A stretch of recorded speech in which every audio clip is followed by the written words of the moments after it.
Student, welcome to success sign. तो आज हम लोगों को क्या पढ़ना है, हम लोगों को फलों से जो भी पदार्थ बनते हैं, चाहे वो खाद्य पदार्थ बने, जो भी या तो खाने वाले हों और या तो पीने वाले, चाहे जो भी पदार्थ हो, उस पदार्थ के बारे में पढ़ेंगे। पहले हम ये जान लेते हैं कि हमने पिछली क्लास में क्या पढ़ा था। हम लोगों ने पिछली क्लास में क्या पढ़ा था, हमने ये पढ़ा कि जो भी मादक पदार्थ होते हैं, एल्कोहलिक पदार्थ होते हैं ना, और कार्बोनेटेड पेय पदार्थ होते हैं, इन सब के बारे में जाना था। हमने कोका के बारे में जाना, ये मिरिंडा, ये सब कैसे बनते हैं ना, और इससे क्या नुकसान होता, सारी चीज़ें हम लोगों ने समझी थी। हम लोगों ने क्या समझा था कि सुरासार के नाम से किसे जानते हैं, क्या किसे सुरासार के नाम से जानते हैं। हम लोगों ने कल ही पढ़ा था सुरासार किसे कहते हैं। तो सुरासार किसे कहते हैं, बियर को बोलते हैं। क्या बोलते हैं, बियर को ना, बियर को सुरासार के नाम से जानते हैं। अगर पूछा जाए कि बियर में एल्कोहल की मात्रा कितनी होती है, तो बियर में एल्कोहल की मात्रा 3% होती है। कितनी परसेंट होती है, 3% होती है। और हमने कल क्या समझा, हमने समझा था वाइन के बारे में। क्या, वाइन के बारे में कि यह अगर पूछ लिया जाए कि बियर में और वाइन में सबसे पुराना पेय पदार्थ कौन सा है, तो आप क्या कहेंगे कि बियर और वाइन में सबसे पुराना पेय पदार्थ जो है वो वाइन है। क्या है, वाइन है। तो वाइन जो है ये सबसे पुराना पेय पदार्थ है, और इसमें एल्कोहल की मात्रा कितनी होती है, 10 से 16% होती है ना। और ये किससे बनती है, ये बनती है अंगूर से। किससे बनती है, अंगूर से बनती है। और ये किससे बनती है, ये माल्ट से, यानी बियर को किससे बनाया जाता है, माल्ट मतलब जौ से इसको बनाया जाता है। तो हमने क्या समझा कि सुरासार यानी बियर को किससे बनाया जाता है, जौ से बनाया जाता है। एल्कोहल की मात्रा 3%। वाइन किससे बनती है, अंगूर से बनती है। एल्कोहल की मात्रा 10 से 16% यानी। और क्या है कि इसका, और हमने क्या पढ़ा था, रम के बारे में हमने क्या पढ़ा था। रम जो है ये किससे बनता है, ये किससे बनती है, राब से बनती है। किससे, राब से, गन्ने के रस से ना, राब से, गन्ने के रस से बनती है। और अगर बात की जाए कि इसमें एल्कोहल की मात्रा कितनी होती है, तो इसमें एल्कोहल की मात्रा 45 से 50% यानी क्या है कि 45 से 50% इसमें किसकी मात्रा होती है, एल्कोहल की मात्रा होती है रम में ना। तो क्या है, हमने क्या देखा, सुरासार में 3% और वाइन में क्या 10 से 16% और रम में कितना, ये 45 से 50% यानी 45 से 50%। और हमने क्या पढ़ा था, विस्की के बारे में। क्या पढ़ा था, विस्की के बारे में। विस्की किससे बनती है, ये भी किससे बनती है, जौ या मक्के से इसको बनाया जाता है विस्की को। और इसमें कितनी परसेंट एल्कोहल है, 35 से कितना परसेंट है, 35 से 60% है। कितना परसेंट है एल्कोहल की मात्रा, 35 से 60% एल्कोहल पाया जाता है। तो हमने क्या देखा, वाइन, सुरासार, रम, विस्की। और अगर यहीं पर ये रम में हमने क्या देखा, 45 से 50%। ये सब किससे बनते हैं, इसमें परसेंटेज कितना होता है, एल्कोहल की मात्रा कितनी होती है, ये सब हम लोगों ने कल पढ़ी थी। और हम लोगों ने क्या पढ़ा था, ताड़ी के बारे में। क्या पढ़ा था, ताड़ी। ये है कि नारियल के पेड़ ना, नारियल के पेड़ और किससे, ताड़ के पेड़, खजूर के पेड़, इन सब से ये ताड़ी बनाया जाता है। और हमने क्या देखा था, फेनी क्या है, फेनी क्या होती है, ये गोवा की शराब होती है। और इसको काजू या नारियल को खमीरीकृत करके बनाया जाता है। फेनी कहाँ की शराब है, देखिए ये पूछा जा सकता है, फेनी कहाँ की शराब है, तो फेनी गोवा की शराब है। कहाँ की शराब है, गोवा की शराब है। और इसको नारियल को और किसको, काजू को खमीरीकृत करके फेनी को बनाया जाता है। तो हमने क्या देखा, वाइन किससे बनती है, अंगूर से।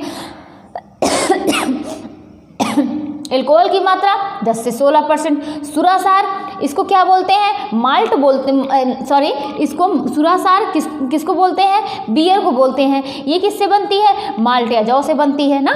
और इसमें क्या है, एल्कोहल की मात्रा 3%। रम जो है ये राब या गन्ने के रस से बनती है, इसमें एल्कोहल की मात्रा 45 से 50% होती है। विस्की किससे बनती है, जौ या मक्के से बनती है, इसमें 35 से 60% जो है कि एल्कोहल पाई जाती है। ताड़ी हमने देखा।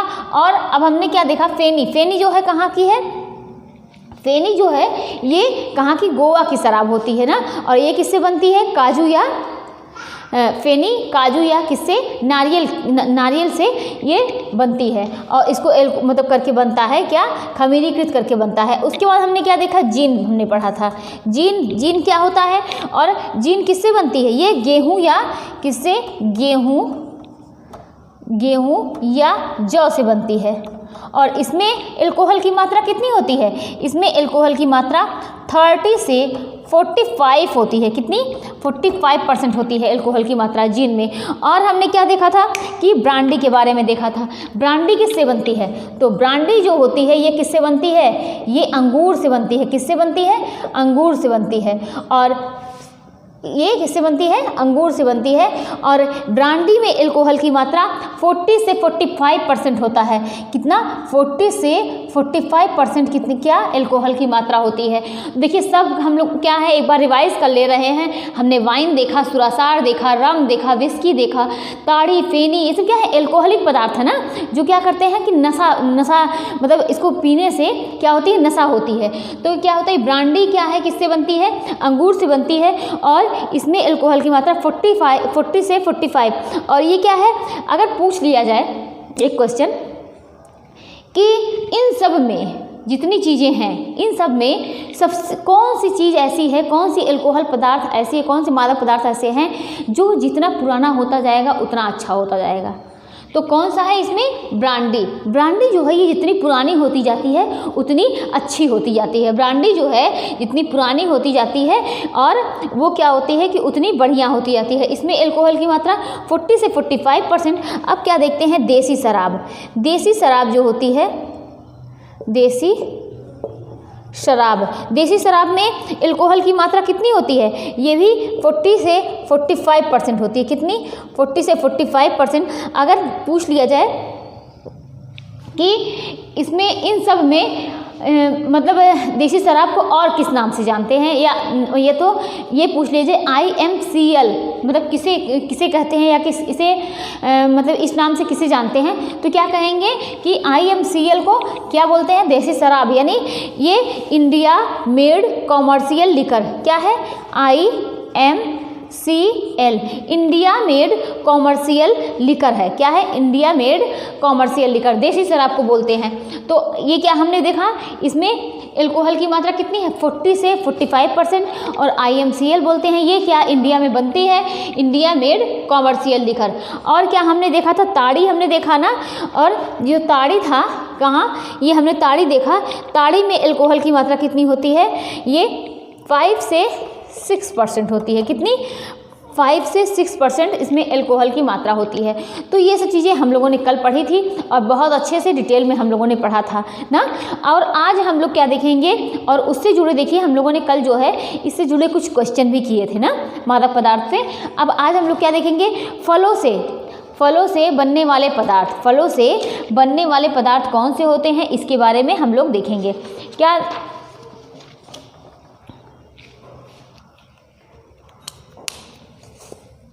अब देखते हैं कि फलों से कौन से पदार्थ बनाए जाते हैं। जैसा कि हम लोग जानते ही हैं कि फलों से क्या बनते हैं, फलों से क्या बनते हैं कि जैम, जेली, मार्मलेड, ये सब क्या है, ये सब फलों से बनने वाले पदार्थ हैं। क्या बनता है, जैसा कि जानते हैं कि फलों से बनता है कि जैम बनता है, जेली बनती है, मार्मलेड बनता है। और आप जानते भी होंगे कि जैम, जेली से क्वेश्चन, मार्मलेड वगैरह से इन सब से क्वेश्चन आते भी हैं। जो भी नेट का एग्ज़ाम देते होंगे, कोई भी होम साइंस का अगर होम साइंस से जुड़ा एग्ज़ाम देते होंगे तो ये सब क्वेश्चन यहाँ से फंसते हैं और यहाँ से क्वेश्चन पूछे जाते हैं। तो यहाँ स्टार्ट करते हैं, फलों से बनने वाले पदार्थ। फलों से बनने वाले पदार्थ। अब वो पदार्थ चाहे पेय पदार्थ हो, चाहे खाद्य पदार्थ हो ना, चाहे जो पदार्थ हो।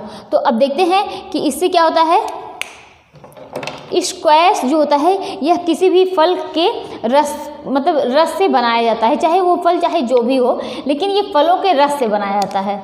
क्या है, देखिए पहले ही हम बता दे रहे हैं कि जो आज हम लोगों का ये क्लास, आज हम लोगों की क्लास होगी, ये क्लास जो है बहुत समझने वाली नहीं है। पढ़ के मतलब इसको वो समझाने वाली क्लास नहीं है, ये पढ़ के माइंड में अपने सेट करने वाली क्लास है। ऐसा कुछ भी नहीं है कि इसमें कुछ समझाना होगा। ये सब चीज़ें माइंड में आपको खुद सेट करनी होगी कि हाँ ये चीज़ें ऐसे होती हैं। तो यहाँ पर देखते हैं कि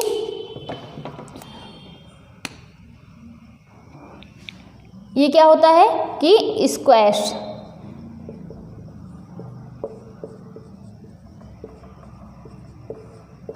ये क्या होता है कि किसी भी फल के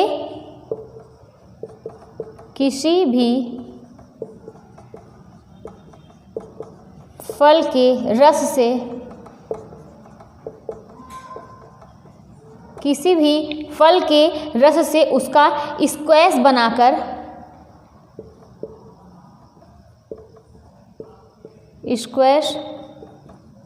बनाकर संरक्षित किया जा सकता है। तो हमने क्या देखा, किसी भी कोई भी फल हो, चाहे जैसे कि संतरा हो गया, मौसम्मी हो गया, जिसमें रस हो ना, किसी भी फल के रस से स्क्वैश बनाकर उसे क्या किया जा सकता है, संरक्षित किया जा सकता है। गर्मी के दिनों में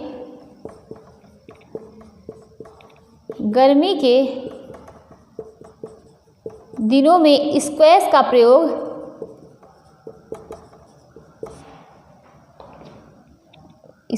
प्रयोग एक शीतल पेय पदार्थ के रूप में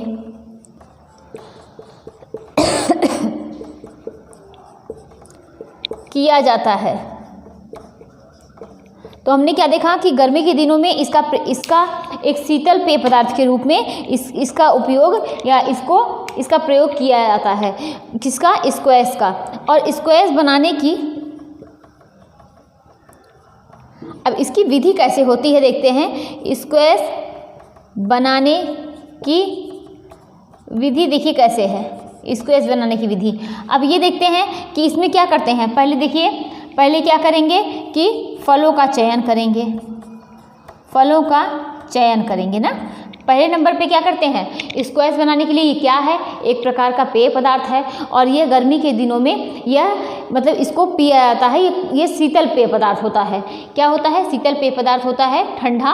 और जिसे क्या किया जाता है कि इसको ये पीने वाला चीज़ है, पीने वाला पदार्थ है। और ये क्या होता है, ये कैसे बनता है। पहले क्या करते हैं हम लोग, फलों का चयन करते हैं कि वो फल जो है वो सड़े ना हो, उसमें रस हो। तो ऐसे फलों का हम क्या करेंगे, चयन करेंगे। उसके बाद क्या करेंगे कि रस निकालना। अब उस फलों को लेंगे, क्या करते हैं कि रस निकालेंगे ना, निकालना। हाँ, कि मतलब फलों का चयन करेंगे, कौन से फल हमको लेने हैं, किसमें रस जो है निकलेगा, किस रस का बनाना है। और वो जो है फल हो वो सड़े गले ना हो, सब कुछ अच्छे से साफ़ सुथरा फल को ले लेंगे, उसको धुल कर सब कुछ। उसके बाद क्या करेंगे कि रस निकालेंगे उसका। अब रस निकालने के बाद क्या करेंगे, चाशनी बनाएंगे, चाशनी बनाना।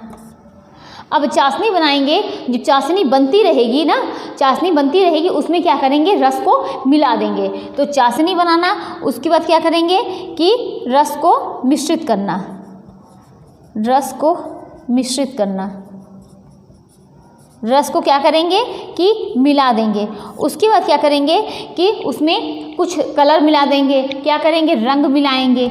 उसके बाद क्या करेंगे, उसमें कुछ खुशबू मिला देंगे, जिससे उसमें एक मतलब अलग सी खुशबू आए।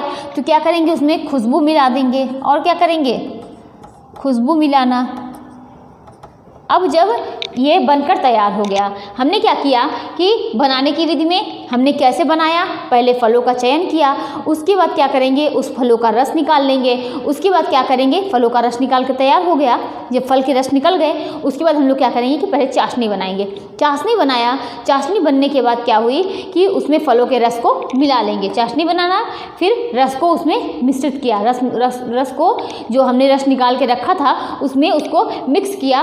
फिर क्या करेंगे, उसमें कुछ रंग ऐड करेंगे और क्या करेंगे, उसमें कुछ खुशबू ऐड करेंगे। अब जब ये बन के तैयार हो गया, फिर उसे क्या करेंगे, बोतल में भर देंगे। कहाँ भर देंगे, बोतल में भरना, बोतल में भरना। उसके बाद सील लगाना। ये आपका ये आपका क्या है, स्क्वैश बनकर तैयार हो गया। तो हमने क्या देखा, फलों से बनने वाले पदार्थ में स्क्वैश को देखा। अब आगे हम लोग क्या देखते हैं, दूसरा मार्मलेड। क्या देखते हैं, मार्मलेड कैसे बनता है।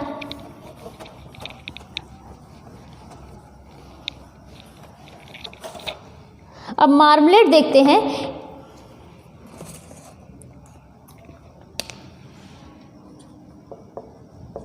मार्मलेड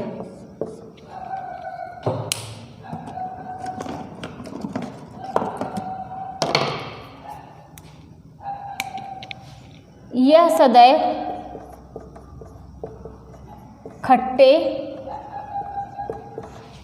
किससे बनता है मार्मलेड, मार्मलेड ये किससे बनता है, सदैव खट्टे और रसदार फल से और ताजे फल से बनता है। यह सदैव किससे, खट्टे, रसदार और ताजे फल से बनाया जाता है, और ताजे फल से बनाया जाता है। तो हमने क्या देखा कि जो मार्मलेड है यह किससे बनता है, सदैव खट्टे रसदार फल, किससे, सदैव खट्टे रसदार और ताजे फल से बनाया जाता है। क्या, मार्मलेड बनता है। अब देखते हैं ये मार्मलेड हो गया ना, किससे बनता है, हमेशा खट्टे फल से बनाया जाएगा, रस और जिसमें रस हो और फल जो है वो ताज़ा होना चाहिए, उससे बनाया जाता है। मार्मलेड तैयार करने की, मार्मलेड तैयार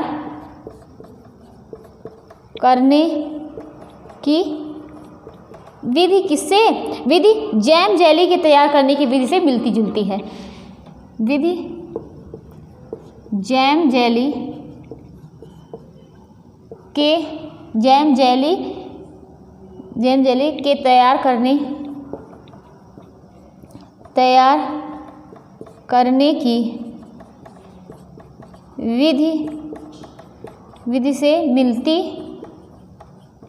मिलती जुलती है। तो हमने क्या देखा कि मार्मलेड तैयार करने की विधि किससे मिलती है, जैसे हम जैम जेली बनाते हैं उसी प्रकार उससे ये मिलती जुलती है ना। और क्या होता है कि मार्मलेड की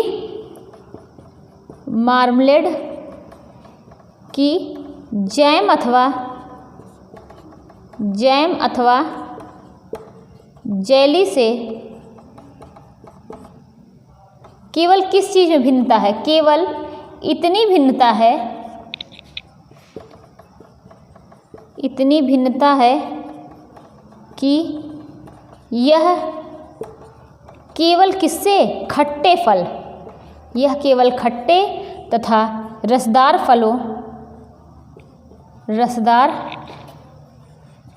फलों जैसे कौन कौन से फल, जैसे संतरा हो गया, संतरा, और क्या, माल्टा हो गया, और क्या हो गया, मौसम्मी हो गई ना, मौसम्मी हो गई,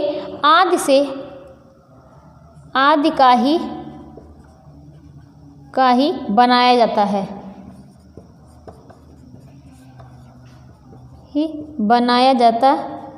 है, तथा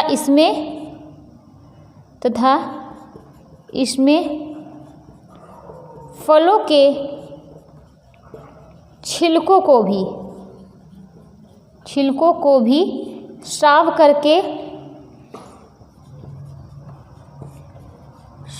करके एक लंबे आकार में काट कर डालते हैं।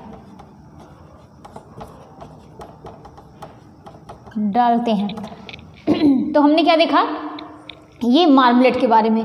तो इसको देखते हैं कि यह सदैव किससे बनता है, हमेशा किससे, खट्टे रसदार और ताजे फलों से बनाया जाता है। और इसमें जैम जेली भी देखिए फल से ही बनते हैं ना, लेकिन वो क्या है, गूदेदार फल से बनते हैं ना, गूदेदार फल से बनते हैं, इसमें गूदा हो, जैसे कि आम वगैरह हो गया, उससे भी बनता है। तो ये क्या है कि मार्मलेड जो है हमेशा खट्टे रसदार फलों से और ताज़े फलों से बनाए जाते हैं। मार्मलेड तैयार करने की विधि जैम जेली से काफ़ी हद तक मिलती जुलती है, लेकिन मात्र एक अंतर है। क्या अंतर है वो ये अंतर है कि ये किससे, ये खट्टे और केवल खट्टे तथा रसदार फलों से, जैसे कि संतरा, माल्टा, मौसम्मी आदि का ही बनाया जाता है। और इसमें फलों के छिलकों को भी क्या करते हैं, साफ करके एक लंबे आकार में काट कर डालते हैं, जिससे इसके स्वाद में क्या आ जाता है, कसैलापन आ जाता है। तो ये क्या है, ये मार्मलेड है ना। एक बार फिर से समझते हैं कि मार्मलेड क्या है। देखिए मार्मलेड जो है इसके बनाने का तरीका बिल्कुल जैम जेली से मिलता जुलता है। और मार्मलेड जब बनाते हैं तो इसमें क्या है, ये खट्टे रसदार और ताज़े फलों से मार्मलेड तैयार किया जाता है ना। और क्या होता है कि मात्र जैम जेली से इतना, इसमें एक चीज़ का अंतर है, एक मतलब एक थोड़ा सा अंतर है कि ये जो है ये सिर्फ खट्टे रसदार फल से बनाए जाते हैं और इसमें छिलकों को, फलों के छिलकों को भी क्या किया जाता है कि लंबा आकार में, ये लंबे आकार में काट कर डालते हैं और उसे धुल कर अच्छे से साफ़ कर लेंगे उसके छिलकों को। उसके बाद उसको ऐड कर देते हैं, उसमें डाल देते हैं और जिससे इसकी वजह से उसके क्या, उसके टेस्ट में, जो मार्मलेड का टेस्ट होता है उसमें कुछ कसैलापन आ जाता है। तो ये क्या हो गया, मार्मलेड हो गया ना। अब मार्मलेड बनाते समय कुछ बातें जो है वो ध्यान में रखनी चाहिए, उसको देखते हैं। मार्मलेड बनाते समय हमें कौन सी बातें ध्यान में रखनी चाहिए उसके बारे में देखते हैं कि मार्मलेड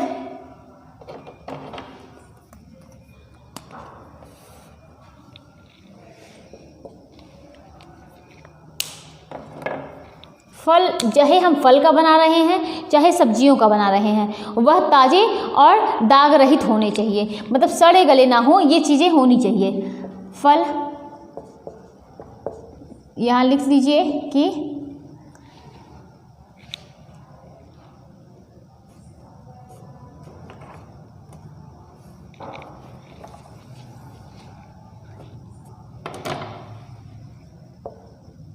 मार्मलेड बनाते समय ध्यान देने योग्य बातें। अब क्या देखते हैं कि मार्मलेड बनाते समय क्या देखते हैं कि फल या सब्जियां कैसी होनी चाहिए, सब्जियां ताज़े और दाग रहित होने चाहिए, दाग रहित होने चाहिए। तो मार्मलेड बनाते समय क्या देखेंगे कि फल और सब्जियां कैसे होने चाहिए, ये ताज़े और दाग रहित होने चाहिए। और क्या देखते हैं कि मार्मलेड बनाते समय क्या, फल और सब्जियों को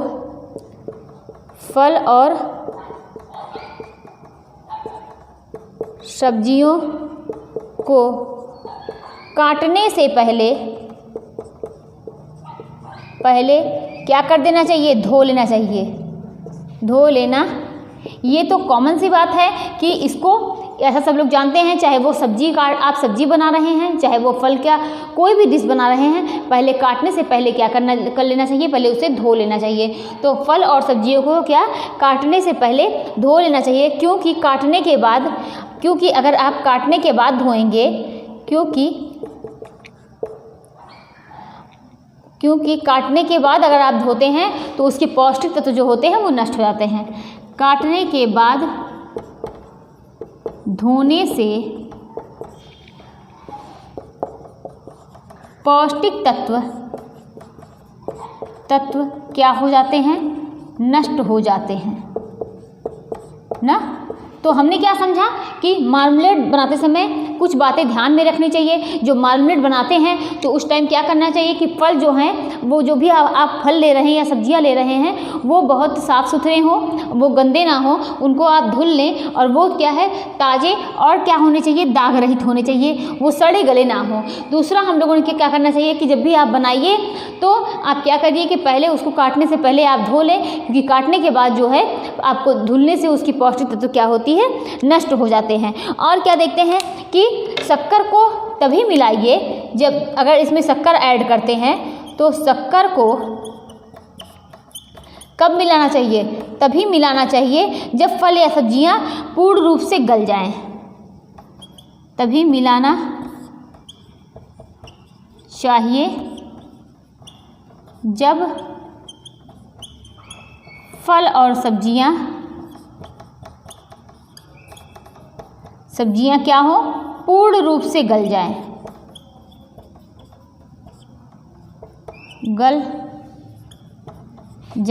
तो शक्कर को तभी मिलाइए कि जब फल और सब्जियां क्या हो कि पूर्ण रूप से गल जाएं। लेकिन देखिए हम किसका परीक्षण कर रहे हैं, जब जमाव बिंदु का परीक्षण कर रहे हैं कि अब ये जो है या जमने लायक हो गया है। इसका परीक्षण करते समय मतलब बातें जो हैं, कुछ बातें ध्यान में रखनी चाहिए कि आप उसको बहुत अच्छे से मतलब परीक्षण करिए कि अब जमने की स्थिति में है या नहीं। तो और आगे देखते हैं इसमें कि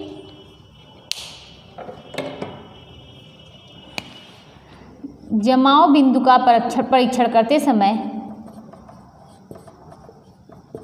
देखिए, आप जब भी इसको ये परीक्षण कर रहे हैं कि वो जमाव बिंदु का परीक्षण कर रहे हैं तो आपको सावधानी पूर्वक करनी चाहिए। कहीं उसमें अगर आपकी त्रुटि रह गई कि उसका जो है क्या उसका जो मतलब आप कहिए कि अगर उसमें पानी की मात्रा रह जाएगी तो क्या होगा कि उसमें फफूंदी वगैरह लगने का चांस ज़्यादा रहेगा। वो बिल्कुल उसका पानी जो है वो बिल्कुल ख़त्म हो जाना चाहिए।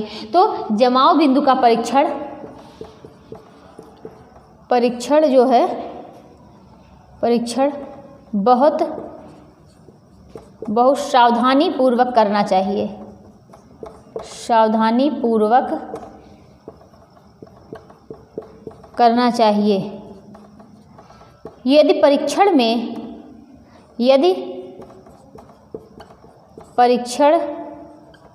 में कोई त्रुटि रह जाए तो क्या हो जाता है कि उसमें फफूंदी लग जाती है। यदि परीक्षण में कोई त्रुटि रह जाएगी तो उसमें क्या हो जाएगा, फफूंदी लग जाएगा।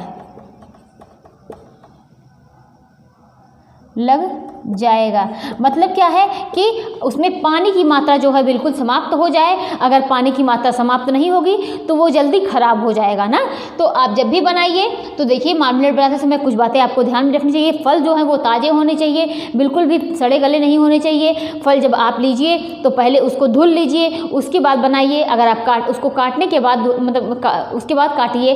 अगर आप काटने के बाद धुलेंगे तो उसकी पौष्टिकता जो है वो नष्ट हो जाएगी। और क्या होना चाहिए कि जमाव बिंदु का परीक्षण बहुत सावधानी पूर्वक करना चाहिए। यदि परीक्षण में कोई त्रुटि रह जाएगी तो उसमें क्या होगा कि उसकी पौष्टिकता जो है उसकी क्या होना चाहिए कि अगर उसमें मतलब उसमें क्या है पानी की मात्रा रह जाएगी तो उसमें फफूंदी लग जाएगा और वो जल्दी खराब हो जाएगा। तो इसमें क्या है कि हम लोगों ने क्या देखा मार्मलेड में कि इसके बिंदु का परीक्षण करेंगे, कैसे कैसे क्या होता है, इसके बारे में कैसे ये बनता है, क्या इसमें सावधानी रखनी चाहिए, इस सब चीज़ के बारे में हम लोगों ने देखा। अब हम लोग क्या पढ़ेंगे, कार्डियल के बारे में। ये कार्डियल क्या होता है, देखिए जो कार्डियल होता है वो किससे, स्क्वैश से जो होता है वो मिलता जुलता है।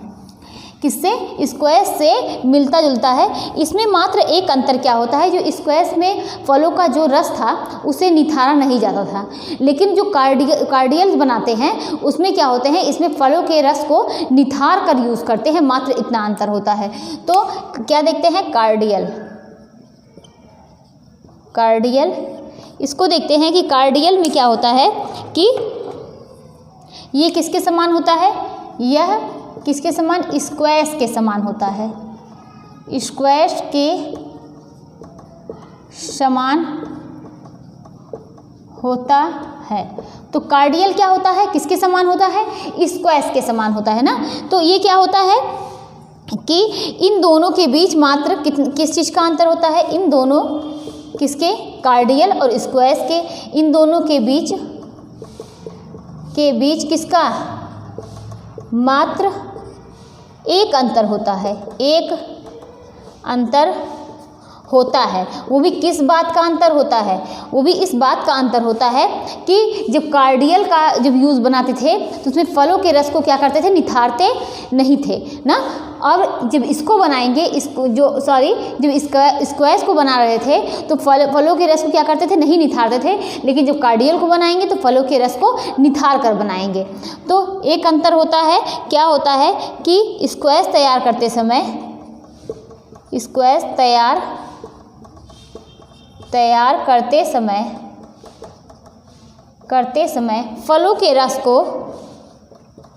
फलों के रस को क्या करते थे, निथारा नहीं जाता था, निथारा नहीं जाता ना, निथारा नहीं जाता था या निथारा नहीं जाता है, निथारा नहीं जाता है ना। वहीं कार्डियल बनाने के लिए, वहीं कार्डियल बनाने के लिए क्या करते हैं, बनाने के लिए फलों के रस को निथार कर बनाते हैं, निथार कर बनाते हैं। फलों के रस को क्या करते हैं कि क्या करते हैं, फलों के रस को निथार कर यूज करते हैं तथा इस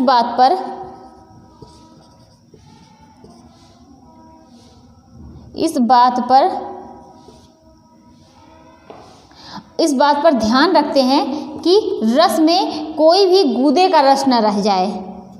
ध्यान रखते हैं कि रस में कोई गूदे का अंश न रह जाए, न रह जाए। तो ये भी क्या है, ये भी पेय पदार्थ था और इसके बारे में, ये कार्डियल भी क्या है, एक प्रकार का पेय पदार्थ है। तो हमने क्या देखा, स्क्वैश के बारे में, ये भी खट्टे फल से बनाया जा रहा था ना।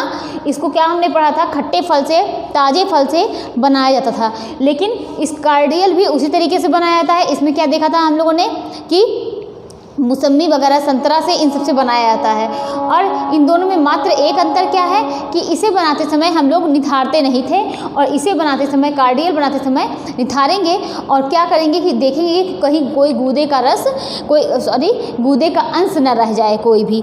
तो यहाँ तक हम लोगों ने देखा। इसकी भी प्रक्रिया क्या करेंगे, सेम जैसे हम लोगों ने पढ़ी थी उस स्क्वैश के बारे में, सेम वैसे बनती है।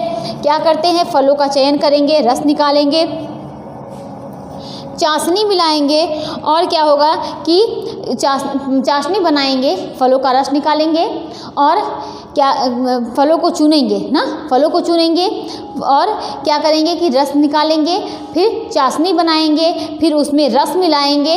तो जिसे सेम थी कि रस मिलाने के बाद उसमें क्या करेंगे, खुशबू ऐड करेंगे, उसमें संरक्षक मिलाएंगे, मतलब और ये सब चीज़ें मिलाने के बाद क्या करेंगे, वो जब बन के तैयार हो जाएगी तो उसे बोतल में भर देंगे और सील लगा देंगे।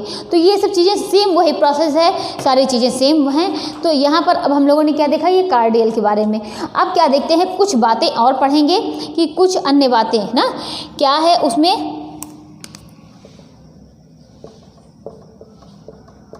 कुछ अन्य बातें। तो कुछ अन्य बातें में देखेंगे कि स्क्वैश जो है ये एक शीतल पदार्थ, स्क्वैश एक शीतल पेय पदार्थ है, शीतल पेय पदार्थ है जिसे रसदार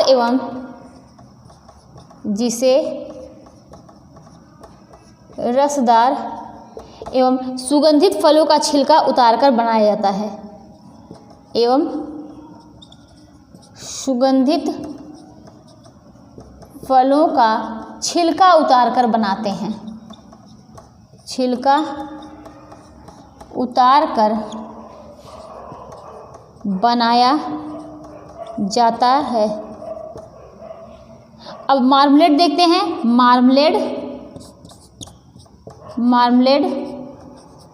मार्मलेड जैम एवं जेली एक प्रकार के खाद्य पदार्थ, एक प्रकार के खाद्य पदार्थ हैं,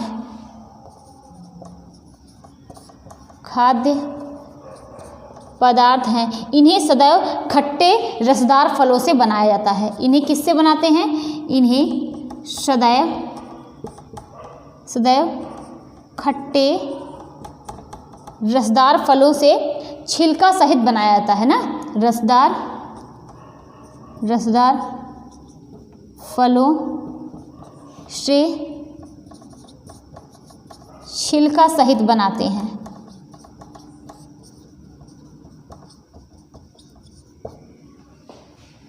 ना तो क्या है कि इसे मार्मलेड को जैम जेली एक प्रकार क्या है, खाद्य पदार्थ है जिन्हें क्या करते हैं, खट्टे रसदार फलों से छिलका सहित बनाया जाता है। अब क्या देखते हैं, कार्डियल। ये कार्डियल क्या होता है, अभी हमने देखा इसमें क्या करते हैं, ये भी एक पदार्थ है, पेय पदार्थ है, जिसे खट्टे रसदार फलों के रस से निथार कर बनाया जाता है। कैसे बनाते हैं, निथार कर बनाते हैं। तो कार्डियल क्या है, देखिए जो हम लोगों ने आगे पढ़ा सेम वही चीज़ें हैं। इसमें क्या है, इसे खट्टे रसदार फल,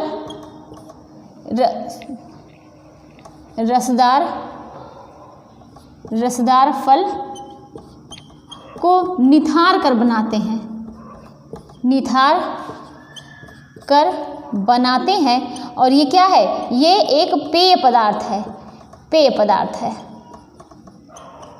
तो ये क्या हो गया, ये कार्डियल हो गया। क्या हो गया, कार्डियल हो गया। और क्या होता है कि अब देखते हैं कि शरबत के बारे में। शरबत की अपेक्षा स्क्वैश में चीनी की मात्रा क्या होती है, आप बताइए। शरबत की अपेक्षा स्क्वैश में चीनी की मात्रा जो होती है वो अधिक होती है। शरबत की अपेक्षा किसमें, स्क्वैश में चीनी की मात्रा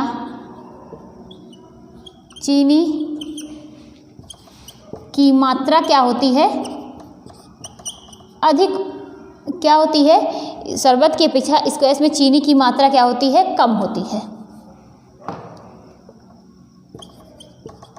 कम होती है ना। शरबत की अपेक्षा स्क्वैश में चीनी की मात्रा क्या होगी, कम होगी। और क्या देखते हैं कि स्क्वैश जो होती है, स्क्वैश में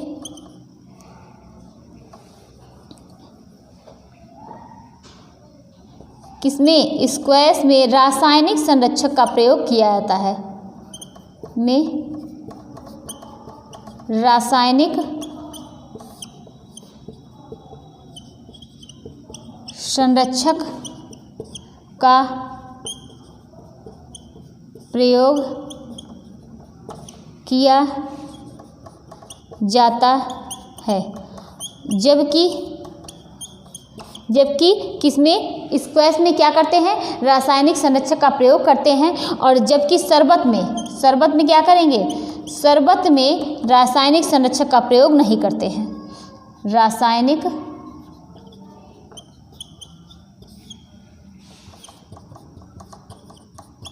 संरक्षक का प्रयोग नहीं करते हैं। तो हमने क्या देखा कि शरबत की अपेक्षा स्क्वैश में चीनी की मात्रा कम होती है और स्क्वैश में क्या होता है, रासायनिक संरक्षक का प्रयोग किया जाता है, जबकि शरबत में रासायनिक संरक्षक का प्रयोग नहीं किया जाता है। तो किसमें करते हैं रासायनिक संरक्षक का प्रयोग, स्क्वैश में करते हैं, लेकिन शरबत में किसी प्रकार के रासायनिक संरक्षक का प्रयोग नहीं किया जाता है। शरबत में क्या होता है कि शरबत में फलों का रस जो है वो शरबत में फलों के रस का संरक्षण चीनी की मात्रा को बढ़ाकर करते हैं। शरबत में फलों के रस का संरक्षण चीनी या किसकी, चीनी या चाशनी की मात्रा को क्या करते हैं, बढ़ाकर किया जाता है।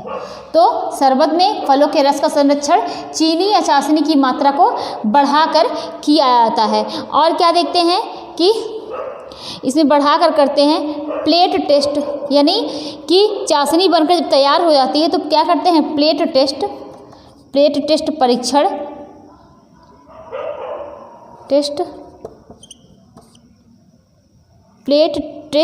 परीक्षण किसकी, जो भी चाशनी का जमाव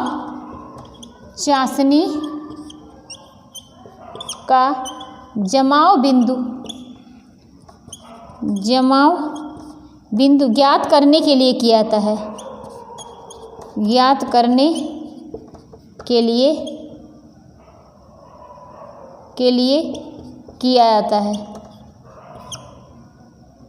किया जाता है।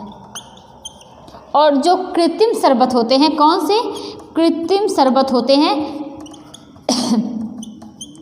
उसमें फलों के रस का प्रयोग नहीं करते हैं। तो कृत्रिम शरबत में क्या करेंगे, फलों के रस का प्रयोग नहीं होता है, फलों के रस का प्रयोग नहीं किया जाता है, नहीं किया जाता है। और जो अचार में सुगंध होती है वह किसकी वजह से, लैक्टिक अम्ल और ब्राइन की वजह से होती है। किसकी वजह से, अचार में सुगंध का मतलब सुगंध के लिए क्या मिलाया जाता है, लैक्टिक अम्ल और ब्राइन का यूज़ किया जाता है। अचार में सुगंध, लैक्टिक अम्ल और क्या, अचार में सुगंध, लैक्टिक अम्ल एवं ब्राइन के कारण होता है।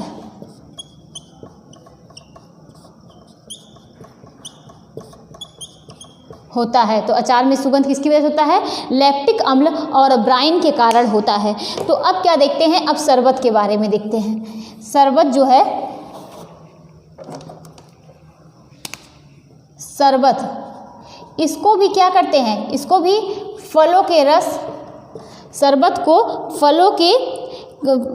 को भी किसकी भांति बनाते हैं, स्क्वैश की भांति फलों के रस से बनाई जाती है, फलों के रस से बनाई जाती है। किंतु ये क्या है, यह स्क्वैश से कुछ बातें इसमें भिन्न होती हैं। क्या होती हैं कि यह शरबत जो है ये फलों के रस से बनाई जाती है। और इसमें क्या होता है, शरबत में चीनी की मात्रा कितनी होती है, शरबत में चीनी की मात्रा कितनी होती है, चीनी की मात्रा 68 से 70%। कितनी, शरबत में चीनी की मात्रा कितनी होती है, 68 से 70%, यानी 68 से 70% चीनी की मात्रा इसमें होती है ना, तक होती है, कितनी होती है। और जबकि इसको अगर स्क्वैश की बात की जाए तो इसमें किसमें, स्क्वैश में, इसमें चीनी की मात्रा कितनी होती है, चीनी की मात्रा कितनी होती, 50% होती है ना। तो शरबत में चीनी की मात्रा, देखिए ये पूछा जाता है, शरबत बनाने के लिए जो शरबत बनती है उसमें चीनी की मात्रा 68 से 70% होनी चाहिए, और अगर स्क्वैश बनाते हैं तो उसमें चीनी की मात्रा 50% होनी चाहिए। कितनी होनी चाहिए, 50% होनी चाहिए। और आगे क्या देखते हैं कि स्क्वैश में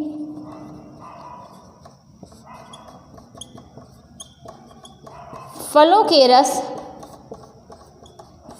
रस का संरक्षण करने के लिए,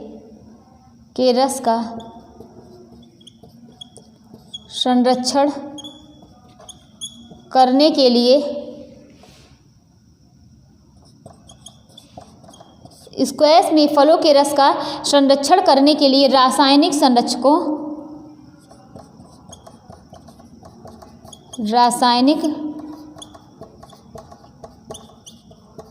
फलों के रस में क्या करते हैं, स्क्वैश में फलों के रस का संरक्षण करने के लिए रासायनिक संरक्षकों क्या करेंगे कि रासायनिक संरक्षकों का भी प्रयोग किया जाता है। और वहीं पर शरबत में फलों के रस का संरक्षण करने के लिए केवल चीनी की मात्रा को क्या करते हैं, बढ़ाकर करते हैं। लेकिन अगर बात की जाए शरबत की, तो शरबत क्या करते हैं कि शरबत में फलों के रस का संरक्षण करने के लिए, फलों के रस का संरक्षण करने के लिए क्या करेंगे, चीनी की मात्रा को बढ़ा देंगे, चीनी की मात्रा को बढ़ा देंगे। तो क्या करेंगे, इसमें इसमें चीनी की मात्रा को बढ़ा देंगे। और अब आगे देखते हैं कि देखिए ये सब चीज़ें जो हैं कोई समझने वाली चीज़ें नहीं हैं, सिर्फ इसको मतलब पढ़ के इसको माइंड में रख सकते हैं, लेकिन इसमें कुछ समझाने वाली चीज़ नहीं है। तो और क्या होता है कि शरबत को तैयार करते समय, शरबत को तैयार करते समय क्या करेंगे, तैयार करते समय ही क्या मिलाएंगे, साइट्रिक अम्ल का प्रयोग किया जाता है। साइट्रिक अम्ल का प्रयोग किया जाता है। तो शरबत को तैयार करते समय क्या मिलाएंगे, साइट्रिक अम्ल का प्रयोग किया जाता है ना, क्योंकि साइट्रिक अम्ल की चाशनी को, जो साइट्रिक अम्ल क्या करती है कि चाशनी को दानेदार बनने से रोकती है। ये साइट्रिक अम्ल क्या करती है, साइट्रिक अम्ल क्या करेगी, चाशनी को दानेदार बनने से रोकती है, दानेदार बनने से रोकती है ना। तो शरबत को तैयार करते समय साइट्रिक अम्ल का प्रयोग किया जाता है। साइट्रिक अम्ल जो है चाशनी को दानेदार बनने से रोकती है। अब आगे देखते हैं कि इसमें कि देखिए बनाने की विधि में इसमें क्या करेंगे, इसमें क्या करेंगे, पहले रस निकालना, यानी फलों के रस से क्या करेंगे, फलों का रस निकालेंगे ना, रस निकालना। फिर क्या करेंगे, सेम वही प्रोसेस, चाशनी बनाना, फिर क्या करेंगे, बनाना, फिर वही प्रोसेस है, पहले रस निकालेंगे, चाशनी बनाएंगे, फिर क्या करेंगे कि फलों का रस मिलाना, फिर क्या करेंगे कि उसमें खुशबू मिलाएंगे, खुशबू ऐड करेंगे, उसके बाद क्या करेंगे, बोतलों में भरना। तो ये सब चीज़ें हो गई, सेम वही प्रोसेस है इसमें भी। अब आगे क्या है, कुछ महत्वपूर्ण तथ्य देखेंगे जो कि इम्पॉर्टेंट है और ये बिल्कुल फैक्ट होते हैं और यहीं से क्वेश्चन यहाँ से भी बनते हैं। तो देखते हैं महत्वपूर्ण तथ्य। अब इसमें देखते हैं गेहूं, मूंगफली, राई, गेहूं, मूंगफली, राई आदि पर उगने वाली फफूंदी, आदि पर उगने वाली फफूंदी, गेहूं, मूंगफली, राई आदि पर उगने वाली फफूंदी क्या होती है, हानिकारक होती है, हानिकारक होती है। तो गेहूं, मूंगफली, राई आदि पर उगने वाली फफूंदी जो होती है वो हानिकारक होती है ना। और क्योंकि यह जो है, क्योंकि यह क्या, एक्लोटॉक्सिन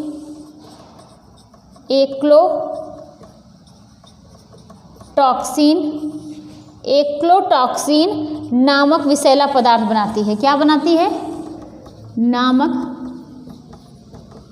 विषैला पदार्थ बनाती है ना।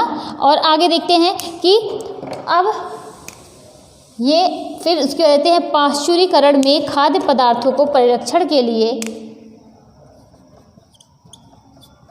पाश्चुरीकरण में खाद्य पदार्थों को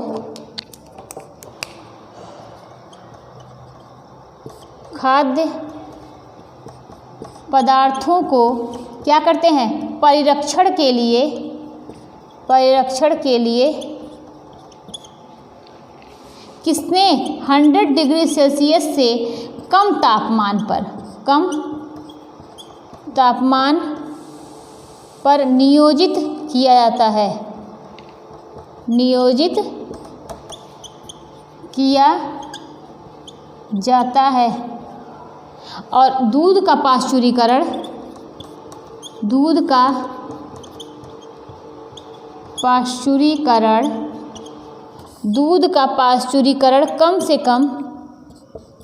कम से कम कितने 140 अंश फ़ारेनहाइट पर 30 मिनट के तापमान पर करते हैं। कितने 30 मिनट के लिए करते हैं, पर कितने 30 मिनट के तापमान तक किया जा सकता है ना। तो पाश्चुरीकरण खाद्य पदार्थों के परिरक्षण के लिए किया जाता है, जैसा कि हम लोगों ने इसको पढ़ा है दूध वाले चैप्टर में। कितने पाश्चुरीकरण को कम से कम कितने 140 अंश फ़ारेनहाइट पर 30 मिनट के तापमान तक किया जा सकता है। और आगे देखते हैं,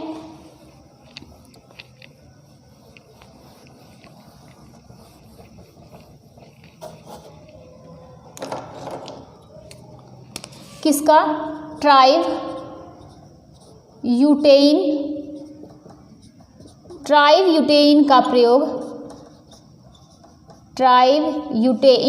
का प्रयोग मिलावट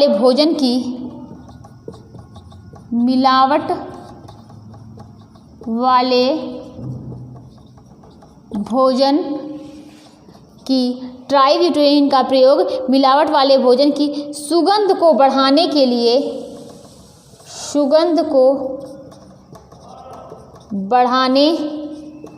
के लिए किया जाता है। क्या करते हैं? के लिए किया जाता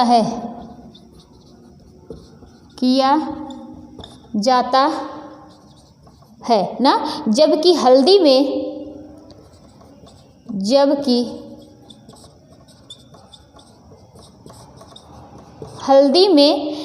में क्या मिलाते हैं? लेड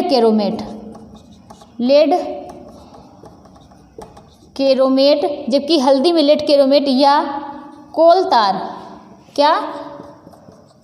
कोलतार के रंग मिलाए जाते हैं। कोलतार के रंग मिलाए जाते हैं। तो हमने क्या देखा, ये जो ट्राइब्यूटेइन है इसका प्रयोग क्या करते हैं? इसका प्रयोग किस लिए करते हैं? ट्राइब्यूटेइन का प्रयोग मिलावट वाले भोजन में किस लिए करते हैं? सुगंध को बढ़ाने के लिए करते हैं ना। ट्राइब्यूटेइन का प्रयोग मिलावट वाले भोजन में सुगंध को बढ़ाने के लिए किया जाता है। और जबकि हल्दी में क्या मिलाते हैं? हल्दी में लेड केरोमेट मिलाते हैं। क्या मिलाते हैं? लेड केरोमेट या कोलतार के रंग मिलाए जाते हैं। और क्या देखते हैं कि एस्बेस्टस का प्रयोग एस्बेस्टस का प्रयोग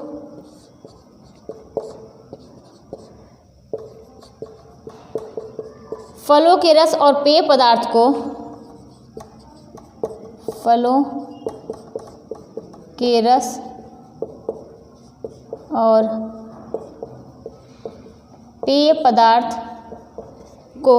क्या करते हैं? पेय पदार्थ को छानने के लिए किया जाता है। छानने के लिए किया जाता है और यह उन पेय पदार्थों में पाया जाता है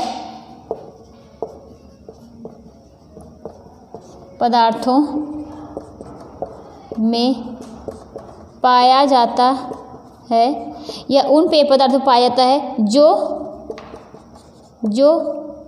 इलेक्ट्रॉन यह उन पेय पदार्थों में पाया जाता है जो इलेक्ट्रॉन सूक्ष्मदर्शी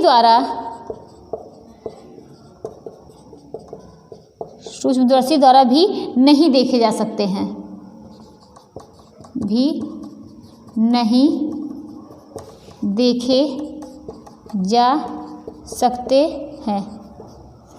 और इसकी वजह से क्या होता है? इसकी वजह से पाचन प्रणाली का कैंसर होता है, जिससे पाचन प्रणाली का कैंसर होता है ना। तो ये ट्राईब्यूटेन का प्रयोग किस लिए करते हैं? वो मिलावट वाले भोजन को सुगंध बढ़ाने के लिए करते हैं, जबकि हल्दी में लेड कैरोमेट या कोलतार के रंग मिलाए जाते हैं। और एस्बेस्टास का प्रयोग फलों के रस या पेय पदार्थ को छानने के लिए किया जाता है। यह उन पेय पदार्थों में पाया जाता है जो इलेक्ट्रॉन सूक्ष्मदर्शी द्वारा भी नहीं देखे जा सकते हैं, जिससे क्या होता है? पाचन प्रणाली का कैंसर होता है। अब और देखते हैं,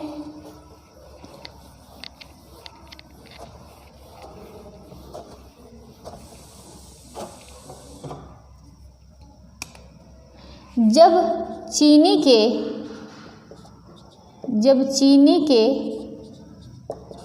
उच्च सांद्रता यानी 68%, कितना? 68% का प्रयोग किया जाता है। उच्च सांद्रता का प्रयोग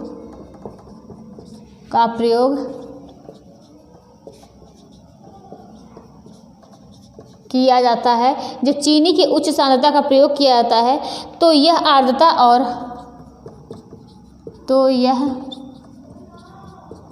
आर्द्रता और जब चीनी की उच्च सांद्रता का प्रयोग किया जाता है तो यह आर्द्रता और क्या होता है कि सूक्ष्म जीवों की उत्पत्ति को रोक देता है, और सूक्ष्म जीवों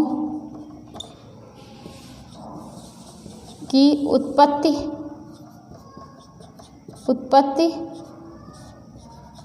को रोक देता है ना।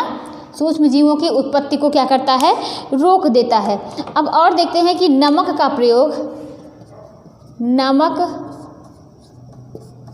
का प्रयोग अचार, सॉस, चटनी आदि को संरक्षित करने के लिए किया जाता है। चटनी, इन सबको क्या करते हैं? इन सबको चटनी को संरक्षित, जिससे कि ये क्या करते हैं कि अगर अचार, नमक, मतलब इन सब में नमक का प्रयोग करेंगे तो ये इन सबको खराब होने से बचाएंगे। आदि को संरक्षित करने के लिए किया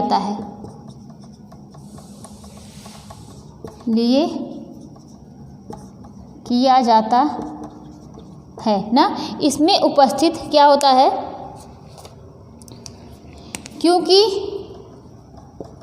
क्योंकि इसमें उपस्थित क्या? क्लोराइड आयन खाद्य पदार्थों को संरक्षित करते हैं। क्या करते हैं? क्लोराइड आयन खाद्य पदार्थ को संरक्षित करते हैं। तो ये क्या था कि ये नमक के बारे में है, कैसे किया जाता है? ये चीनी का है। अब आगे देखते हैं कि आर्जिमोन जो होता है, ये मतलब अगर पूछा जाए कि सरसों के तेल में किस चीज़ का मिलावट किया जाता है, और मिलावट से क्वेश्चन आते भी हैं, तो सरसों के तेल में क्या मिलाते हैं? आर्जिमोन को मिलाते हैं। तो और भी लिखिए कि आर्जिमोन जो है वह सरसों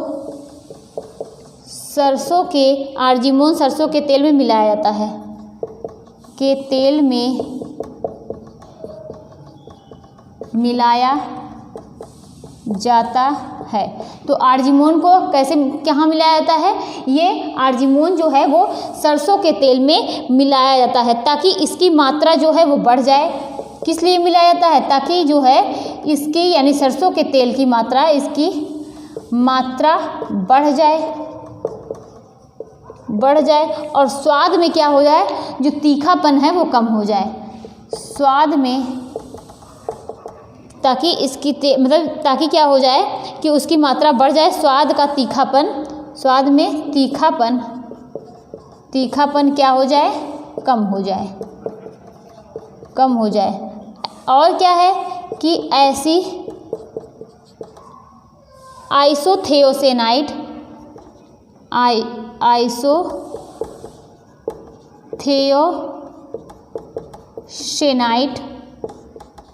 ऐसी आइसोथियोसेनाइड तेल के रंग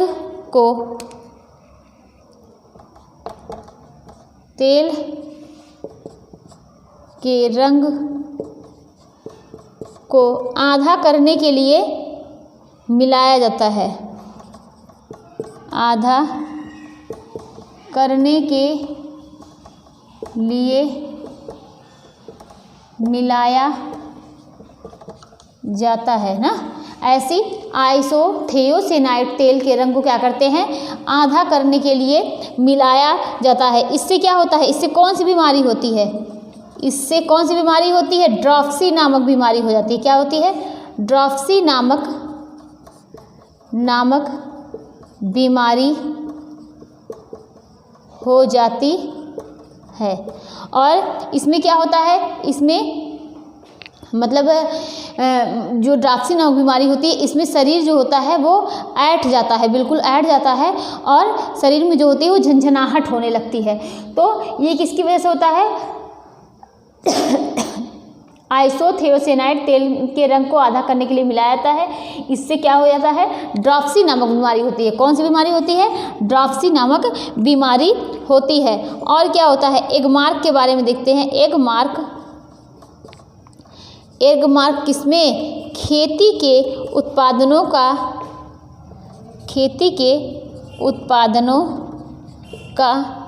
को क्या करता है, क्रमबद्ध करके क्या करती है, क्रमबद्ध करके उनके मापदंड क्या, क्रमबद्ध करके उनके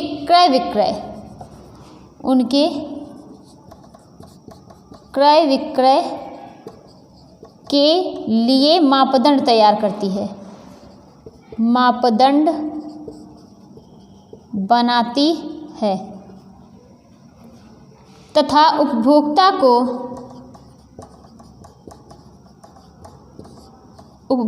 को उसके द्वारा प्रयोग की गई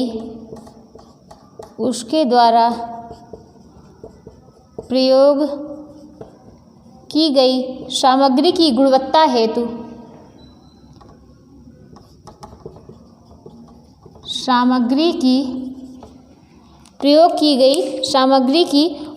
हेतु आश्वासन दिया जाता है।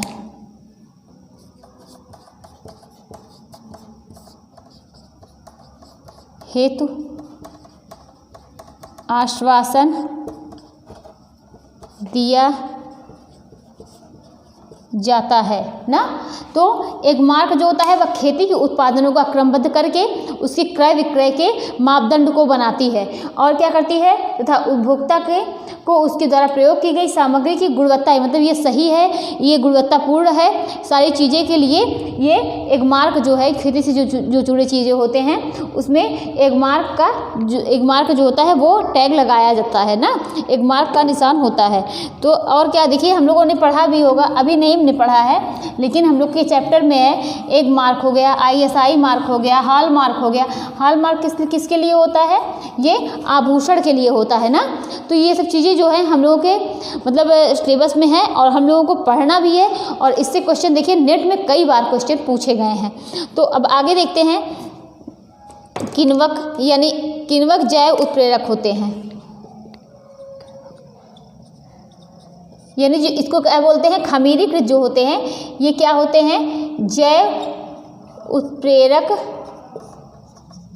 होते हैं। ये क्या होते हैं, जैव उत्प्रेरक होते हैं, जीवित कोशिकाओं द्वारा उत्पन्न होते हैं। ये जीवित कोशिकाओं द्वारा क्या होते हैं, द्वारा उत्पन्न होते हैं। यह किसमें, यह किण्वक फलों और किसमें, और सब्जियों की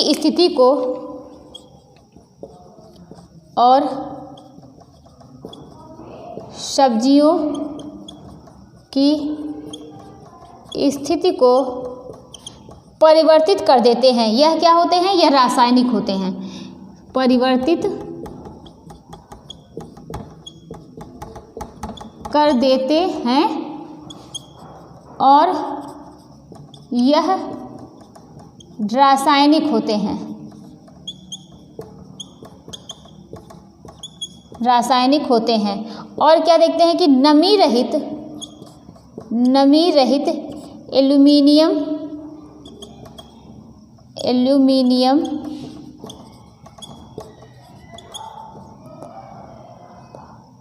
फॉयल तथा सेलोफियन का इस्तेमाल, किसका इस्तेमाल? सेलोफियन का इस्तेमाल खाद्य पदार्थों को लपेटने के लिए किया जाता है। खाद्य पदार्थों को लपेटने के लिए किया जाता है। इसे क्या बोलते हैं? इसे सुरक्षात्मक आवरण बोलते हैं ना। जो खाद्य पदार्थ होते हैं उसमें एल्यूमिनियम फॉयल को और किसको? सेलोफियन को क्या करते हैं? खाद्य पदार्थों को लपेटने के लिए किया जाता है। इसमें खाद्य पदार्थ जो, इसे क्या बोलते हैं? सुरक्षात्मक आवरण बोलते हैं। इसे क्या बोलेंगे? सुरक्षात्मक आवरण। सुरक्षात्मक आवरण कहते हैं। और क्या होता है? खाद्य प्रसंस्करण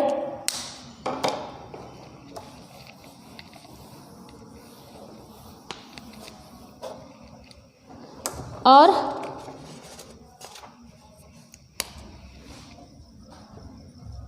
खाद्य प्रसंस्करण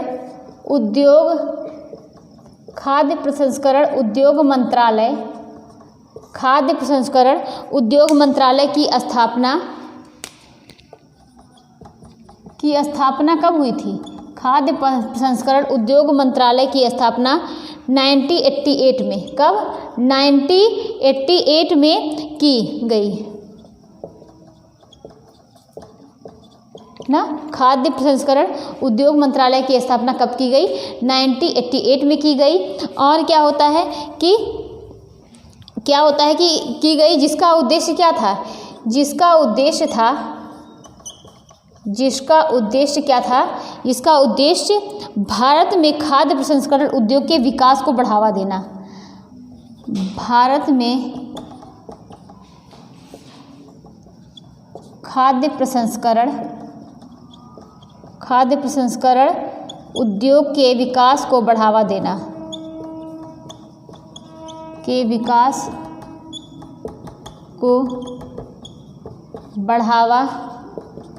देना, है ना। तो खाद्य प्रसंस्करण उद्योग मंत्रालय की स्थापना 1988 में की गई, जिसका उद्देश्य भारत में खाद्य प्रसंस्करण उद्योग के विकास को क्या है? बढ़ावा देना है ना। और क्या है कि भारत अंतर्राष्ट्रीय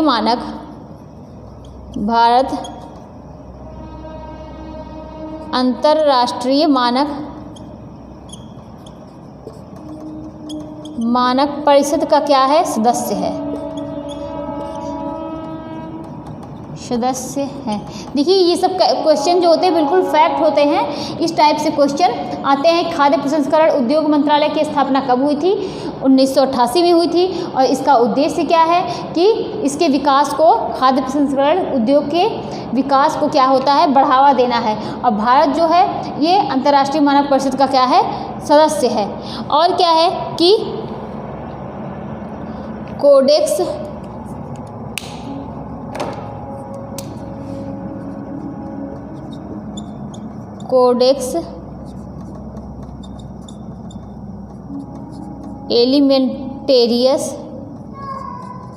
एलिमेंटेरियस और क्या? कमीशन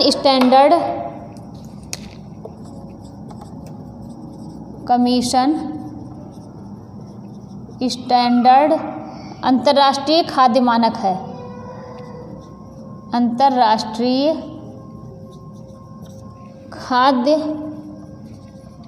खाद्य मानक है।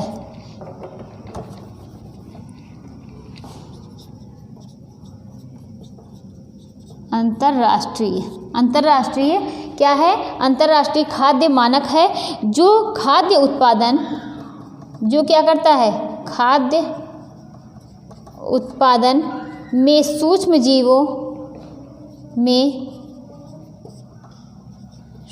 जीवी और अन्य जोखिमों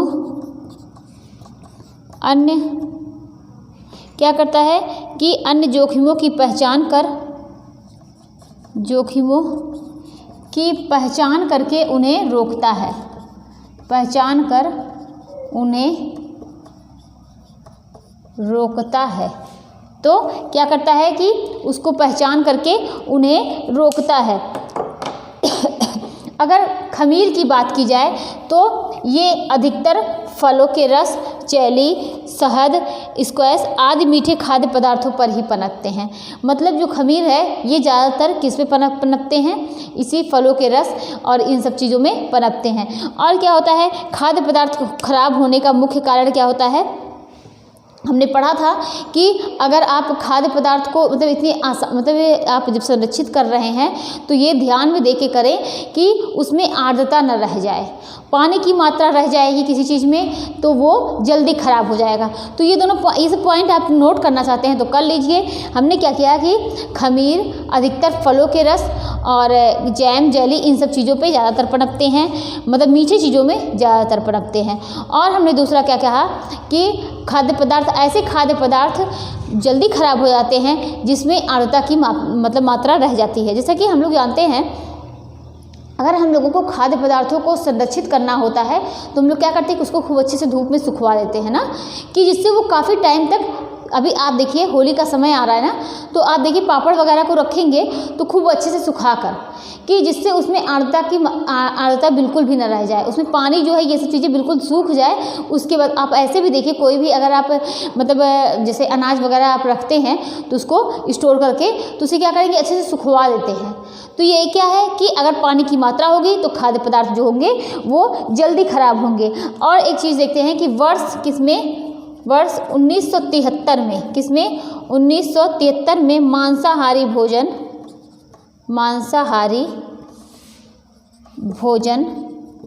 वर्ष 1973 में मांसाहारी भोजन नियंत्रण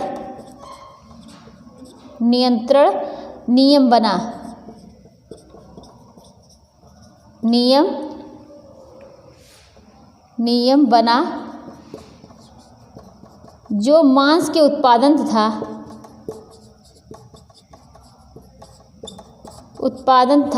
गुणवत्ता एवं वितरण को नियंत्रित करता है। उत्पादन तथा गुणवत्ता वितरण को नियंत्रित करता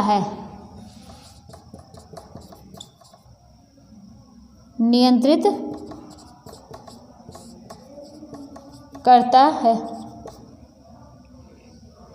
तो हमने क्या देखा कि खाद्य पदार्थ क्या है कि 1973 में मांसाहारी भोजन नियंत्रण नियम बना जो मांस के उत्पादन तथा गुणवत्ता वितरण को नियंत्रित करता है। और हमने क्या बताया कि जब अगर किसी भी भोज्य पदार्थ में आप उसको स्टोर कर रहे हैं, उसमें क्या है कि अगर उसकी आर्द्रता की मात्रा रहेगी तो वो जल्दी खराब हो जाएगा।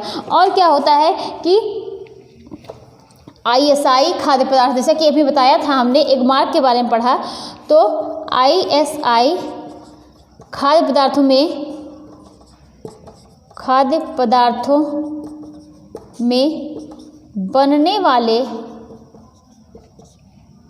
बनने वाले खाद्य पदार्थों की गुणवत्ता को प्रमाणित करता है ना।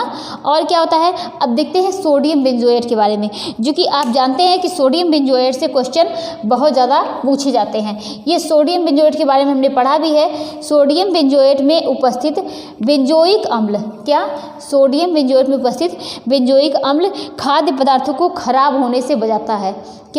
किसका? देखिए सोडियम बेंजोएट में, किसमें? सोडियम बेंजोएट में उपस्थित कौन सा अम्ल? बेंजोइक अम्ल क्या करता है? खाद्य पदार्थों को खराब होने से बचाता है। खाद्य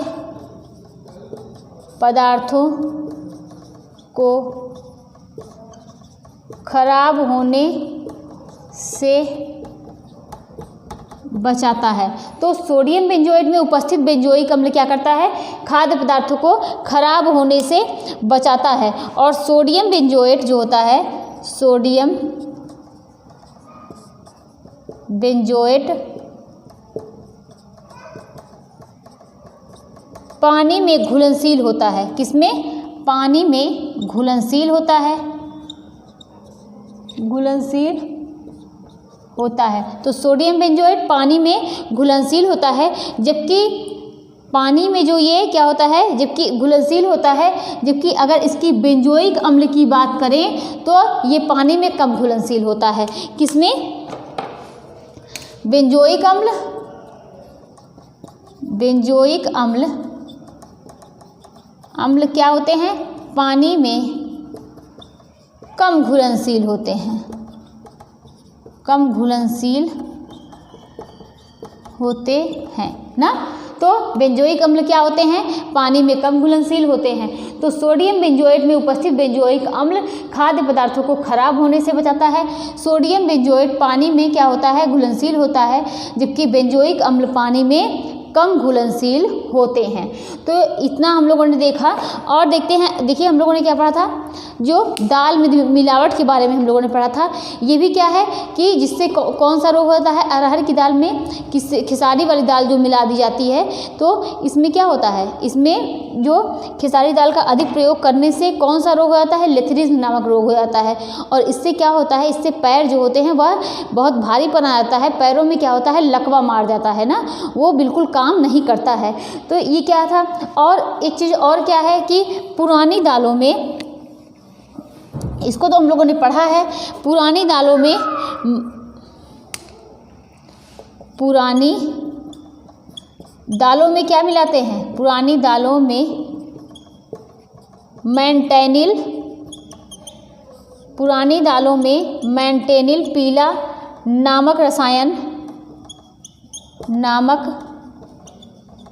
रसायन क्या करते हैं, दाल के रंग को सुधारने के लिए मिलाया जाता है, दाल के रंग को सुधारने के लिए मिलाते हैं, सुधारने के लिए मिलाते हैं ना। तो पुरानी जब दाल हो जाती है तो दाल के रंग को मतलब सुधारने के लिए, क्योंकि दाल का रंग जो होता है वो बिल्कुल ख़राब हो जाता है, तो उसमें कौन सा कलर मिलाते हैं, मेंटेनिल पीला नामक रसायन क्या करते हैं, दाल के रंग को सुधारने के लिए मिलाते हैं। और क्या होता है, ब्लांचिंग करते समय, ब्लांचिंग क्या, गर्म पानी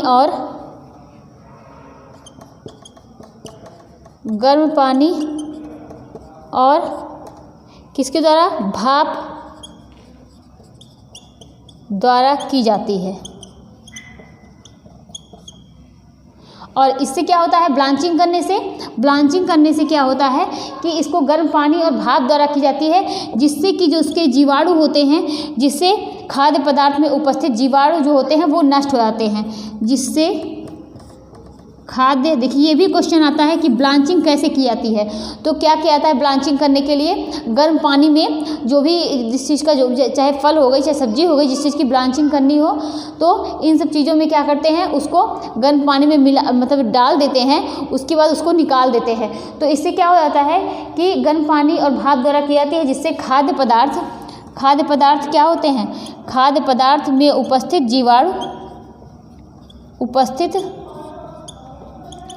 जीवाणु क्या होते हैं, जीवाणु नष्ट हो जाते हैं।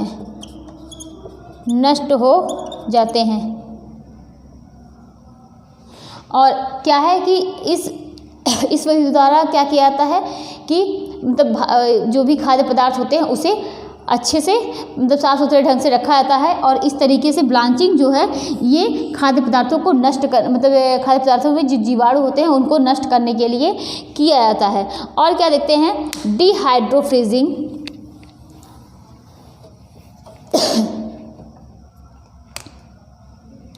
ये डिहाइड्रोफ्रीजिंग डिहाइड्रोफ्रीजिंग विधि, यह क्या है? यह निर्जलीकरण, डिहाइड्रोफ्रीजिंग निर्जलीकरण एवं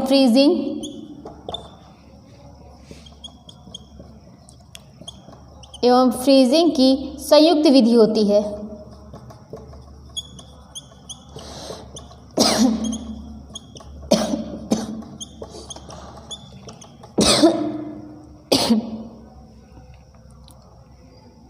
इसमें क्या किया जाता है? पहले फलों एवं सब्जियों को क्या करते हैं? फलों एवं सब्जियों को पहले गर्म करके पानी की मात्रा देखी जाती है। गर्म करके पानी की मात्रा देखी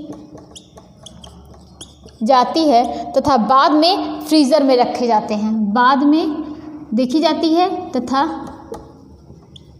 बाद में फ्रीज़र में रखे जाते हैं। तो यही क्या कहलाया? डिहाइड्रोफ्रीजिंग कहलाती है। क्या कहलाती है? डिहाइड्रोफ्रीजिंग। तो हमने ब्लांचिंग देखा, डिहाइड्रोफ्रीजिंग देखा। अब क्या देखते हैं कि अगर देखिए माँ के दूध की बात हुई तो माँ का दूध जो होता है यह क्या होता है? ये सर्वोत्तम होता है ना।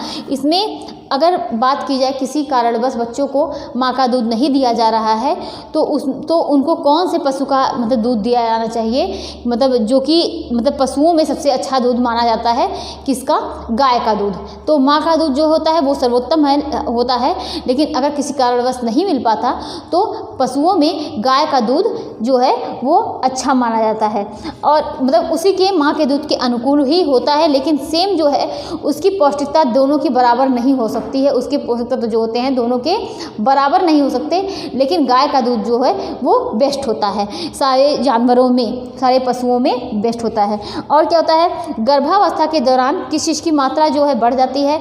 ये आयरन है, जिंक है, इन सब की मात्रा बढ़ जाती है। अगर ये भी बात की जाए कि मतलब अगर 6 मंथ तक बच्चों को अगर आप क्या है कि सिर्फ और सिर्फ दूध पे रख रहे हैं, माँ के दूध पे रहना चाहिए, लेकिन उसके बाद जो है ऊपरी आहार जो है वो देते रहना चाहिए। और अगर बच्चे को सिर्फ देखिए आप 6 मंथ बाद भी आप बच्चे को सिर्फ मिल्क पर ही रखेंगे, सिर्फ दूध पर ही रखेंगे तो उनमें जो है आयरन की कमी हो जाएगी ना। उसमें क्या होगा कि खून की कमी हो जाएगी और आयरन की कमी हो जाएगी। क्योंकि क्या है कि 2 ही पोषक तत्व ऐसे होते हैं जो दूध में नहीं पाए जाते। कौन कौन से? एक लौह तत्व यानी आयरन और दूसरा क्या है? विटामिन सी है। ये दोनों जो है ये बिल्कुल मिल्क में नहीं पाए जाते हैं। और क्या होता है कि जैसा इतना हम लोगों ने देखा कि गर्भावस्था में क्या किस किस चीज़ की मात्रा, फॉलिक एसिड हुआ और क्या हो गया कि जिंक हो गया और क्या होता है कि आयोडीन हो गया। गर्भावस्था प्रेगनेंसी के टाइम इन सब चीज़ों की जो नीड जो होती है वो बढ़ जाती है। तो ये जो आज के लिए जो हम लोगों ने पढ़ा ये पूरा एक फैक्ट पे आधारित था। इसमें कुछ भी जो है कोई समझाने वाली चीज़ नहीं थी। क्या होता है ब्लांचिंग, क्या होता है डिहाइड्रोफ्रीजिंग होता है, क्या कैसे खेसारी दाल के बारे में हम लोगों ने पढ़ा ही है। लेकिन फलों से कुछ पदार्थ बनते हैं जैसा कि मार्मलेड कैसे बनता है ना, और स्क्वैश कैसे बनता है। तो ये सब चीज़ें हम लोगों ने देखी। तो आज में जो हम लोगों ने ये सब सारी चीज़ें देखी हैं, अब इससे जुड़े कुछ हम लोग क्वेश्चन देखते हैं पेय पदार्थ से जुड़े। और ये बात है कि कल हम लोगों ने कल एक क्वेश्चन दिया गया था कि उसका आंसर आप लोगों को देना था। उसमें क्या था क्वेश्चन कि वो क्वेश्चन था कि सॉफ्ट ड्रिंक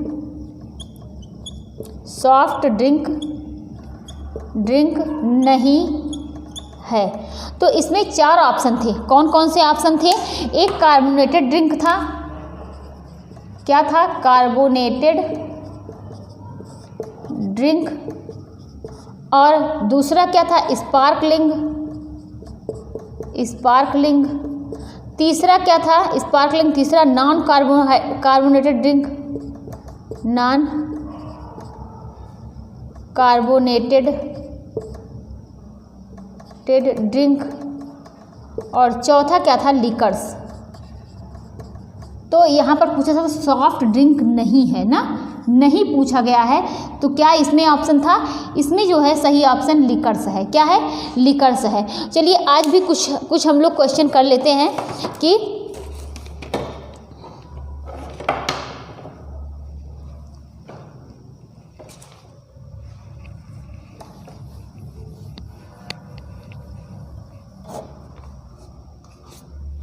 अगर एल्कोहल की बात की जाए, किसकी, एल्कोहल में, एल्कोहल से कितनी कैलोरी मिलती है, 1 ग्राम एल्कोहल से कितनी कैलोरी मिलती है, तो कितनी मिलती है। अगर यहाँ पर ऑप्शन में 7 कैलोरी है, 7 कैलोरी ना, 7 कैलोरी पर ग्राम है, और यहाँ पर कि ये 7 कैलोरी पर ग्राम है, और यहाँ पर 15 कैलोरी पर ग्राम है, और यहाँ पर 40 कैलोरी पर ग्राम है, और यहाँ पर कि 25 कैलोरी पर ग्राम है। तो यहाँ पर कौन सही होगा, एल्कोहल में ये कौन सा सही होगा, 7 कैलोरी या कितना कि 40 कैलोरी या 25 कैलोरी या 15 कैलोरी, कितनी कौन सी इसमें सही है। यहाँ पर ये देखिए कौन सा सही हो जाएगा, 7 कैलोरी ना।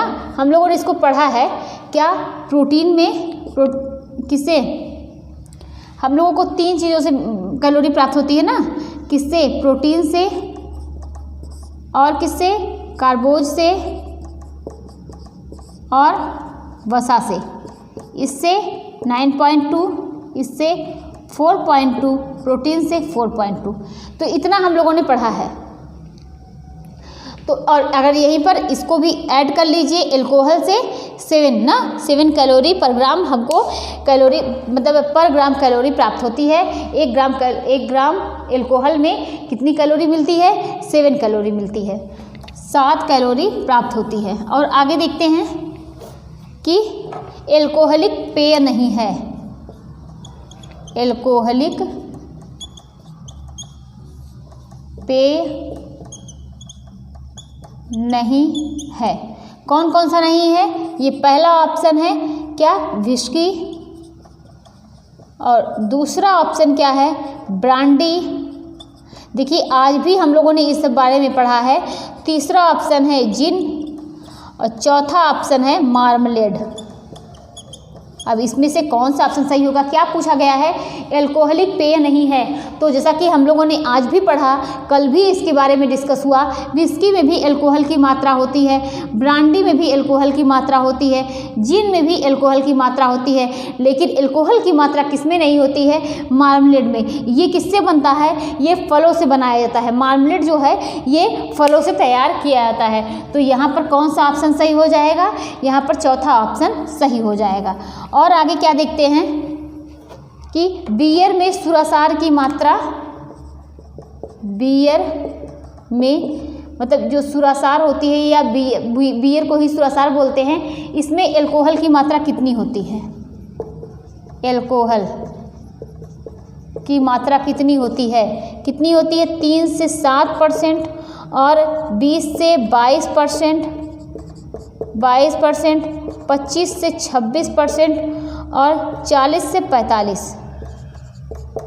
तो बियर में एल्कोहल की मात्रा 3 से 7% होती है। कितनी होती है, 3 से 7% होती है। और क्या देखते हैं, देखिए आज भी हम लोगों ने ये चीज़ें पढ़ी हुई है ना।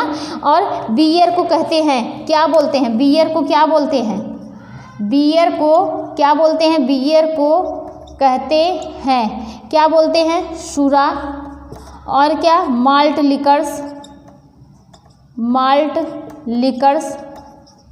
और क्या बोलते हैं कि कंट्री लिकर्स बोलते हैं या IMCL बोलते हैं। क्या, कंट्री लिकर्स, कंट्री लिकर्स या IMCL ना। तो क्या बोलते हैं, IMCL। तो बियर को क्या बोलते हैं, बियर को माल्ट लिकर्स बोलते हैं। क्या बोलते हैं, माल्ट लिकर्स। किससे बनता है बियर, बियर जो है ये जौ से तैयार किया जाता है। और देखते हैं कि कार्बोनेटेड पेय पदार्थ है, कार्बोनेटेड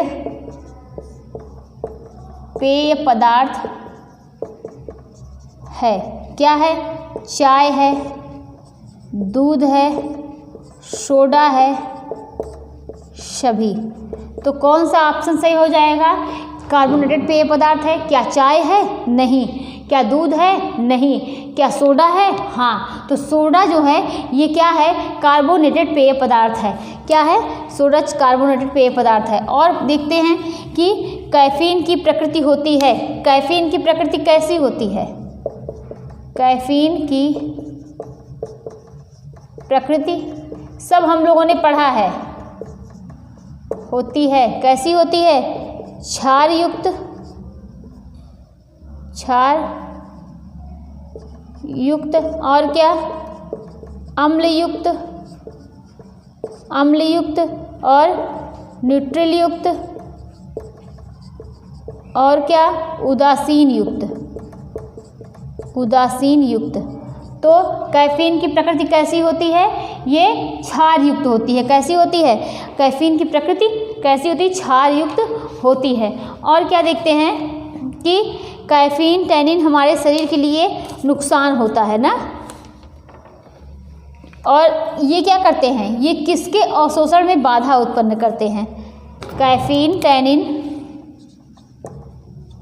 कैफीन टैनिन हमारे शरीर के लिए नुकसान होता है। हमारे शरीर के लिए नुकसानदायक होते हैं, नुकसानदायक होते हैं। क्यों? ये किसके अवशोषण में बाधा उत्पन्न करते हैं? क्या करते हैं कि पोषक तत्व का अवशोषण में बाधा उत्पन्न करते हैं। पोषक तत्व के अवशोषण में बाधक या पोषक तत्व के अवशोषण में सहायक, पोषक तत्व के अवशोषण में सहायक, और या पोषक तत्व से कोई संबंध नहीं, पोषक तत्व से कोई संबंध नहीं होता, और इनमें से कोई नहीं। तो इसमें कौन सा ऑप्शन सही हो जाएगा? कैफीन टैनिन हमारे शरीर के लिए नुकसानदायक होते हैं ना। कैफीन टैनिन हमारे शरीर के लिए नुकसानदायक होते हैं। क्यों? क्योंकि ये पोषक तत्व के अवशोषण में क्या करते हैं? बाधा उत्पन्न करते हैं। तो ये पहला ऑप्शन यहाँ पर सही हो जाएगा। तो देखिए हम लोगों ने कई दिन, अगर हम लोगों ने 5-5 क्वेश्चन देखे तब भी 6-6, 7-7 क्वेश्चन, तब भी हम लोगों ने 25-30 क्वेश्चन इसी 2-3 चैप्टर से, 1-2 चैप्टर से हम लोगों ने किए ना। तो यहाँ से क्वेश्चन जो है ये देखिए बनते भी हैं। तो आज हम लोगों ने क्या पढ़ा कि फलों से क्या कौन से पदार्थ बनाए जाते हैं, चाहे वो उससे फलों से जैम, जेली, मार्मलेड और स्क्वैश, काफ़ी चीज़ें हम लोगों ने पढ़ी कैसे बनते हैं। कुछ हमने फैक्ट देखे कि क्या कैसे होता है, किसने मतलब कौन से तो मिलावट क्या, आर्जिमोन जो है वो किस में मिलाया जाता है, हम लोगों ने देखा किसमें, सरसों के तेल में मिलाते हैं, हल्दी में क्या मिलाते हैं, या अनाज जो है, जब दालें जो है, अनाज ये सब पुराने हो जाते हैं, दालें जब पुरानी हो जाती हैं तो उसमें कौन सी चीज़ें मिला दी जाती हैं, काफ़ी चीज़ें हम लोगों ने पढ़ी। तो आज की क्लास यहीं तक समाप्त होती है। तो आज की क्लास यहीं तक थी और मिलते हैं कल दूसरे किसी टॉपिक के साथ। तो आज के लिए इतना ही। Thank you.